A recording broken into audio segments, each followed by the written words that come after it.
Good morning students.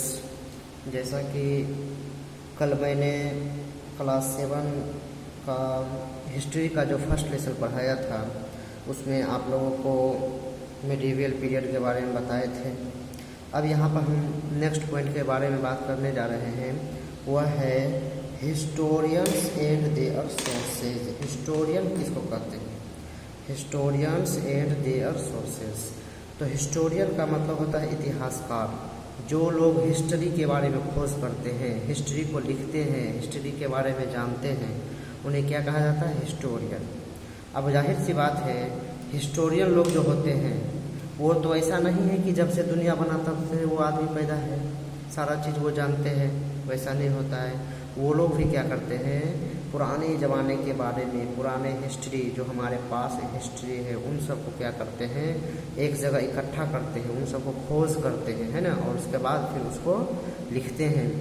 Historian and their source. तो किन की क्या क्या सोर्स था उन लोगों के पास ये चीज़ लिखने के लिए, हम अब इसके बारे में बात करते हैं। कहता है historians are use different kinds of source of study the part during the medieval period the number of text and records increased because paper become more common and cheaper। कहता है कि जब हिस्टोरियन पीरियड में, है ना, बहुत सारे source थे। ये हिस्टोरियन के पास जो है इतिहास को, हिस्ट्री को इकट्ठा करने का बहुत सारा सोर्स था, बहुत अलग अलग सोर्स था। खास करके जो मिडीवियल पीरियड था, तो मिडीवियल पीरियड में, है ना, मिडीवियल पीरियड में पेपर और text and records included because paper become more common. पर मिडीवियल पीरियड में जब पेपर का डिस्कवर हो गया, पेपर का जो आविष्कार हो गया, उसके बाद जो है वह आसान, सस्ता था और आसानी से मिल जाता था। इसीलिए क्या हुआ, लिखने वाले काम करना बहुत आसान हो गया। The text trend during the medieval period are preserved in archives. देखो यहाँ एक आर्चीव्स वर्ड है। आर्चीव्स का मतलब होता है वैसा जगह जहाँ पे हिस्टोरिकल रिकॉर्ड और डॉक्यूमेंट रखा जाता है।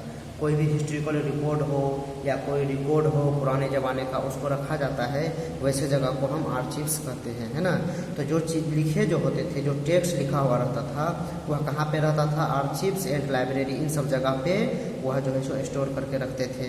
These include a variety of material such as royal orders, है ना, ट्रेटरीज, है ना, treaties, records of land revenue and land grants, petition. अब देखो उस जगह में क्या चीज़ सब रखते थे, वह बहुत सारे मटेरियल रखते थे, जैसे रॉयल ऑर्डर, राजा महाराजा के ज़माने का सामान सब रखते थे, है ना। ट्रेटीज, अगर किसी दो के बीच समझौता होता था कोई चीज़ का, उस समझौता वाले पेपर को रखते थे। जो ज़मीन का जो टैक्स वसूला जाता था उन सब का पेपर रखते थे, है ना। एंड लैंड ग्रांट्स, और ज़मीन का जो कागज़ वगैरह दान में देते थे, वो जो ज़मीन वगैरह ग्रांट में दे दिया, दान दे दिया, है ना, उन सबों को रखते थे। या कोई पिटीशन, कोई आवेदन वगैरह अगर किया जाता था, उन सबको वो लोग रिकॉर्ड में रखते थे। Holy text and chronologics of kings, है ना, जो पवित्र बुक सब होता था किसी भी धर्म का, होली टेक्स्ट, होली बुक जो होता था उसको। और इसके अलावा जो है सो, है ना, क्रोनिकल्स ऑफ किंग, किंग का जो क्रोनिकल होता था, जो पद्धति होता था, जैसे है ना, किस ईस्वी में कौन सा राजा बना, फिर उसके बाद कौन बना, उसके बाद कौन बना, इन सब का रिकॉर्ड वह लोग क्या करते थे, उस जगह पे आर्चीव्स में रखते थे, है ना। Since there was no printing press in the medieval Indian, all manuscript were copied by the hand. अब देखो उस जमाने में प्रिंटिंग प्रेस का आविष्कार नहीं हुआ था, तो वो लोग तो कोई चीज़ को छाप नहीं सकते थे, तो वह सारे स्क्रिप्ट को, जो भी जो है सो हस्तलिपि जो लिखा हुआ रहता था, पुराने ज़माने में लोग हाथ से लिख के चले जाते थे, उसको क्या करते थे, हाथ से ही कॉपी करते थे। Scribes were people who were employed to keep their, है ना, रिकॉर्ड्स। अब उसमें उस ज़माने में क्या करता था, कुछ लोगों को नौकरी दिया जाता था, कुछ लोगों को बहाली करके रखा जाता था, क्या काम करने के लिए? रिकॉर्ड को रखने के लिए, रिकॉर्ड को मेंटेन करके रखने के लिए उसे स्क्राइब्स कहा जाता था। They made copies of the original document, वह ओरिजिनल डॉक्यूमेंट से, ओरिजिनल कागज से को लेकर और उसको अपने हाथों से फिर दूसरा डॉक्यूमेंट तैयार करते थे। Have you ever copy note from your friends notebook something you are not able to understand word और लाइन और व्हाट शी हैज रिटन। कहता है कि आपने भी कभी अपने फ्रेंड्स जैसे कोई बुक लिया होगा, कोई कॉपी लिया होगा अपने नोट करने के लिए, तो आपको उसमें कुछ ऐसा लाइन होता होगा जो आपको समझ में नहीं आता होगा। At such time you often guess tight what been written and they write that down. तो आप लोग क्या करते हैं, उस समय वो जो लिखा रहता था उसको हम लोग गेस करते हैं कि ये क्या लिखा होगा, यहाँ पे क्या लिखा होना चाहिए, और गेस करने के बाद क्या करते हैं, फिर हम उसको लिख देते हैं, है ना। Both friends similarly scribes often made change while copying the document G change grew over the centuries. कहता है कि 100 साल पुराना जो लिखा हुआ रहता था, तो उन लोगों को जब समझ में नहीं आता था तो वो लोग अपना गेस करके अंदाज लगा के कि यहाँ क्या वर्ड होगा, यहाँ कौन सेंटेंस होगा, उसको फिर लिख देते थे। The manuscript of the same text would very from one, है ना, वेरी फ्रॉम वन अदर। जो मैन्युस्क्रिप्ट होते थे, जो हाथ का लिखा हुआ जो होता था, वह वेरी करता था पुराने ज़माने में जो लिखे रहते थे लोग उसका, और उसके बाद जो स्क्राइब्स लोग जो लिखते थे उसका, उस समय क्या होता था, बहुत डिफरेंस रहता था, है ना। As research historians have to read many copies of the same manuscript in order to guess what the author had originally written. और इसके अलावा जो है क्या करते थे, जो स्क्राइब्स लोग होते थे, वह स्क्राइब्स लोग ये बहुत सारा मैन्युस्क्रिप्ट लिखते रखते थे, और वो जो स्क्रिप्ट लिखाता था वो बहुत वेरी करता था, ठीक है। चेंज ऑफ ओपोर in language and meaning of various words. अब इसके अलावा देखिए कुछ कुछ ऐसा भी वर्ड होता था जिसका मीनिंग भी वेरी कर जाता था। पुराने ज़माने में लोग इस वर्ड का कुछ अलग मीनिंग लेते थे, और अब के समय में इस वर्ड का कुछ अलग मीनिंग लिया जाता था, है कि नहीं। Historical records were written in a number of language such as Sanskrit, Persian, Urdu, various. कहा जाता है कि वो जो लैंग्वेज होता था, है ना, वो हिस्टोरिकल रिकॉर्ड जो लिखा जाता था वो बहुत सारे लैंग्वेज में लिखा जाता था, जैसे संस्कृत, फारसी, उर्दू, और भी बहुत सारे लैंग्वेज में लिखे जाते थे, है ना। Though the roots remains the same, grammar, vocabulary, meaning of certain word change over the period में, है ना। कहता है कि देखिए सिर्फ लैंग्वेज चेंज होता था, लेकिन जो भी रूट रहता था, जो टॉपिक रहता था, उसी चीज़ को लिखा जाता था। जैसे एग्जाम्पल के तौर पे हम लोग अर्लियर मैन, आदि मानव के बारे में लिखेंगे तो किसी भी लैंग्वेज में लिखे, टॉपिक तो वही रहेगा, चीज़ वही रहेगा, सिर्फ लिखने का स्क्रिप्ट, लिखने का लैंग्वेज, ये सिर्फ चेंज होगा, है कि नहीं। जैसे एग्जाम्पल के तौर पर modern Persian is quite different from medieval Persian. कहता है कि अभी का जो फारसी लैंग्वेज है वह मेडिवल टाइम में, मध्यकालीन भारत के जो टाइम था उस समय के फारसी लैंग्वेज से बहुत डिफरेंट है, ठीक है। Let's take example of the term Hindustan. जैसे एक और एग्जांपल लेते हैं, जैसे एक टर्म हिंदुस्तान है।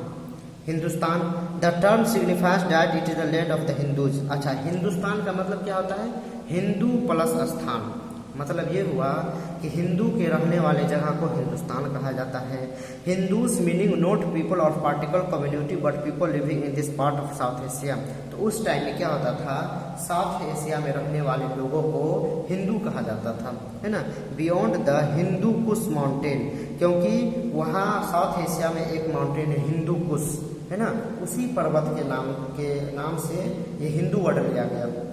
और वहाँ जो रहने वाले थे साउथ एशिया में जो लोग रहते थे उसे हिंदू कहा जाता था। The word Hindu is derived from Sindhu which is another name of the river Indus, है ना। अब देखो हमारे देश से एक नदी गुजरती है जिसका नाम है सिंधु नदी, है ना, उसे इंदुस रिवर भी कहा जाता है। तो इसी सिंधु से वर्ड आया है हिंदू, ठीक है। The word indicate people live on the bank of river Sindhu. तो उस टाइम में ये कहा जाता था कि जो सिंधु नदी के किनारे जो लोग रहते हैं उन्हीं लोगों को हिंदू कहा जाता था, ठीक है। When Minhaj A Siraj, a 13th century court historian who wrote in Persian, used the term Hindustan he meant area of Punjab Haryana. अब देखो तो उस जमाने में जो है हिंदू किसको कहा जाता था, तो सिंधु नदी के आसपास रहने वाले लोगों को। लेकिन जब 13th सेंचुरी में 13वीं सदी में मिनहाज सिराज नाम का मतलब वहाँ पे जो कोर्ट हिस्टोरियन लगा, तो उन्होंने क्या कहा, हिंदुस्तान के अंदर किस किस एरिया को लिया, Punjab, Haryana, and land between the Ganga river and Yamuna. Ganga और यमुना रिवर के बीच रहने वाले सभी जगह को उन्होंने हिंदुस्तान कहा, ठीक है। और इस जगह में रहने वाले आदमी को हिंदू कहते थे। ही used the term in a political sense for the land on the control of the Delhi सल्तनत। दिल्ली सल्तनत के पीरियड में भी वह क्या करते थे, पॉलिटिकल सेंस लेते थे टैक्स वसूलने के लिए। Even in later medieval period the term did not include South India, है ना। तो उस जमाने में मेडिवल पीरियड में क्या होता था, साउथ इंडिया को हिंदुस्तान के अंदर इंक्लूड नहीं किया जाता था। In the 16th century Babur use this term to define geography, flora, fauna and the culture of the subcontinent and its people. At different point in history the term Hindustan signified a country with order different from present India. लेकिन जब बाबर का time आया तो उन्होंने क्या किया, पूरे हिंदुस्तान को वह क्या हुआ, हिंदुस्तान कहने लगा। तो अब यहाँ पे हमने देखा कि किस तरह जो है सो एक वर्ड का मतलब चेंज होते गया। इसके ज़माने के समय में कभी जो है सो सिंधु नदी के किनारे रहने वाले लोगों को हिंदू कहा जाता था, कभी जो है सो पंजाब, हरियाणा, है ना, और गंगा और यमुना नदी के बीच रहने वाले लोगों को हिंदू कहा जाता था। लेकिन जब बाबर का टाइम आया तो उन्होंने क्या किया, पूरे हिंदुस्तान का जितना बड़ा एरिया था उस जमाने में, उस सभी जगह को हिंदुस्तान नाम दे दिया और उसके बीच रहने वाले लोगों को हिंदू नाम दे दिया। तो बच्चों आज के लिए बस इतना ही। एक चीज़ हम आप लोग से रिक्वेस्ट करेंगे कि जो भी लेक्चर या जो भी वीडियो जाता है आप इस वीडियो को अच्छी तरह से गौर से सुने और समझे, और ख़ास करके लिटरेचर सब्जेक्ट, SST, इंग्लिश, है ना, साइंस, जो भी सब्जेक्ट का वीडियो जाता है उसका आपको देखो, आपके सामने में मैंने बुक खोल के वीडियो बनाया, तो आप इस बुक को पढ़ भी सकते हैं। आप इसको वीडियो को पॉज करके स्क्रीन कैप्चर भी ले सकते हैं, और इन चीज़ से फिर आप जो है सो जिस तरह हम पढ़ के समझाते हैं आप भी वो लाइन बाय लाइन पढ़ के और फिर रिवाइज कर सकते हैं, समझ सकते हैं। इसीलिए जो भी वीडियो जाता है सब वीडियो के अच्छा से पढ़िए, समझिए, फिर जब वीडियो ख़त्म हो जाएगा, चैप्टर ख़त्म हो जाएगा, तो आप लोग को क्वेश्चन दिया जाएगा, फिर आप लोग को सोल्व करना है वो question. Okay, thank you, goodbye. आज के लिए बस इतना ही।